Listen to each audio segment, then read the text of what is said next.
तो बेटा, आज हम पाठ 3 कविता के बहाने कविता के कुछ महत्वपूर्ण प्रश्नों के उत्तर देखेंगे, उन प्रश्नों पर चर्चा करेंगे। तो बेटा, कविता की उड़ान से क्या आशय है? कविता कल्पना प्रधान होती है, अपने शब्दों, भावों, विचारों के माध्यम से उड़ान करती है और कविता की उड़ान चिड़िया की उड़ान से कहीं अधिक विस्तृत और व्यापक होती है।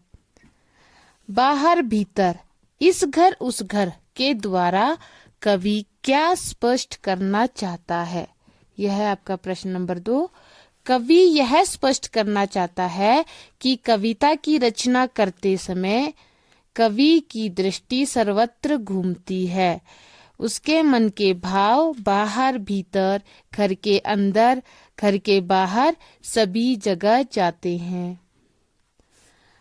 कविता की उड़ान को कौन नहीं जानता? कविता की उड़ान को चिड़िया नहीं जानती। चिड़िया नहीं जानती कि कविता की उड़ान कितनी व्यापक है। चिड़िया की उड़ान और कविता की उड़ान में क्या अंतर है? देखो बेटा, इसमें 2 अंतर हैं।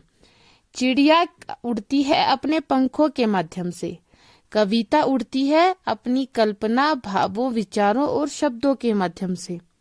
चिड़िया की उड़ान सीमित है, जबकि कविता की उड़ान असीमित और व्यापक है।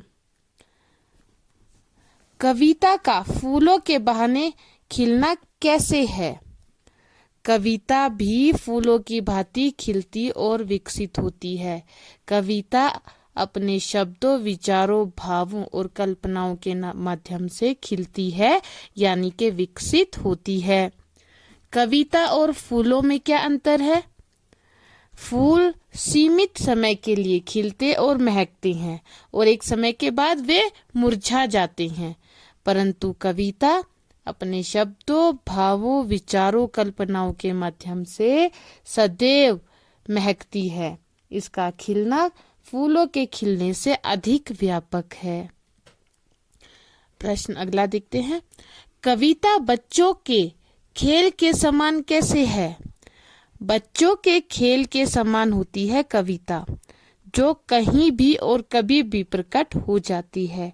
कविता और बच्चे किसी भी प्रकार का बंधन स्वीकार नहीं करते, दोनों में ही असीमितता होती है। इसलिए कविता बच्चों के खेलने के ही समान है। अब बेटा, आपकी जो पाठ्य पुस्तक है उसमें दिए गए कुछ प्रश्नों पर हम चर्चा कर लेते हैं। पाठ्य पुस्तक का पहला प्रश्न देखेंगे। इस कविता के बहाने बताएं कि सब घर एक कर देने के क्या मायने हैं? बेटा, सब घर एक कर देने का माने यह है कि सीमा का बंधन समाप्त कर देना।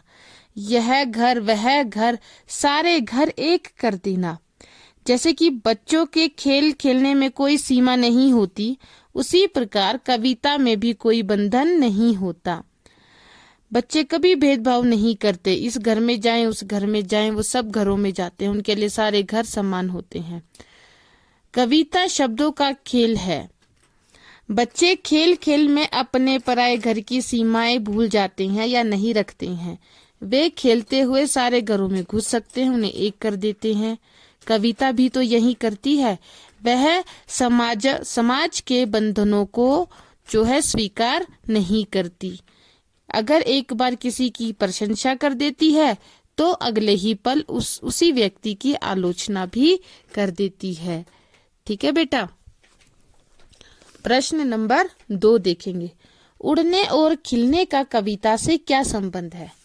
दोनों का ही कविता से गहरा संबंध है। देखो कैसे। कविता अपने विचारों, शब्दों, कल्पनाओं और भावों के माध्यम से उड़ती भी है और खिलती भी है। कविता का उड़ना चिड़िया के उड़ने से अधिक व्यापक है, फूलों के खिलने से अधिक व्यापक है। चिड़िया की उड़ान तो सीमित है, वह एक बार उड़ेगी और थक कर बैठ जाएगी, लेकिन कविता की उड़ान असीमित है। और फूल का खिलना भी लिमिटेड टाइम के लिए, सीमित समय के लिए है, लेकिन कविता अपने शब्दों और विचारों के माध्यम से हमेशा ही खिलती और विकसित होती रहेगी।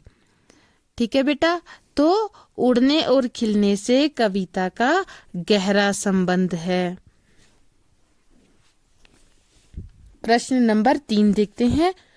कविता और बच्चे को समांतर रखने के क्या कारण हो सकते हैं?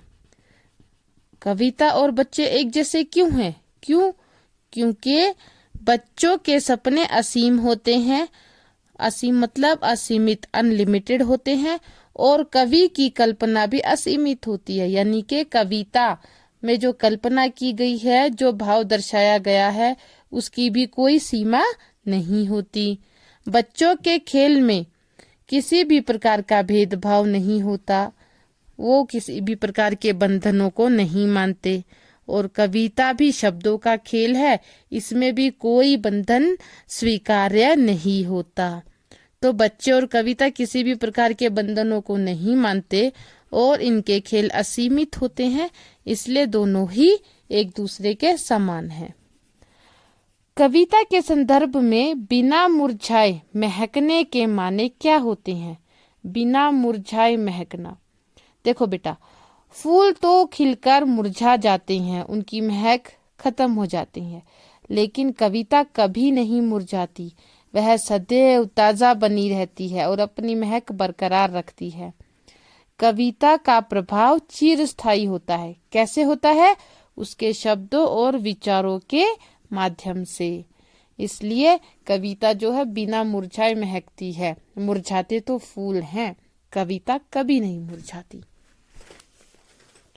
तो ये थे आपके कविता के बहाने संबंधित कुछ महत्वपूर्ण प्रश्न, जिसके अभी हमने उत्तर यहाँ पर बताए हैं।